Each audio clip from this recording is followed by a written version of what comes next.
Մուխտար Գոշը թողել է բավական մեծ ժառանգություն, 10-ից ավելի աշխատություններ, որոնք տարբեր բնույթի են,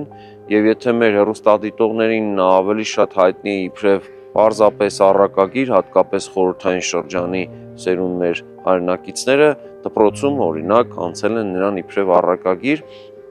իսկ արդեն իրավաբաններին նա առավել հայտնի է իբրև Գիրք դատաստանի աշխատության հեղինակ, բայց նա նաև բավական մեծ, ավելի լայն ժառանգության ստեղծող է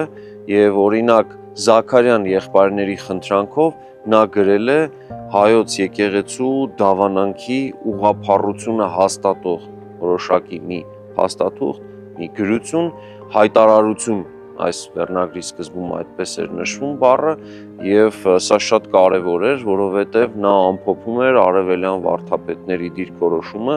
հայ եկեղեցու դավանանքի ճշմարտացիության շուրջ։ Նախագծի գլխավոր գործընկերն է Converse բանկը, ֆինանսական աշխարհի ձեր հուսալի գործընկերը։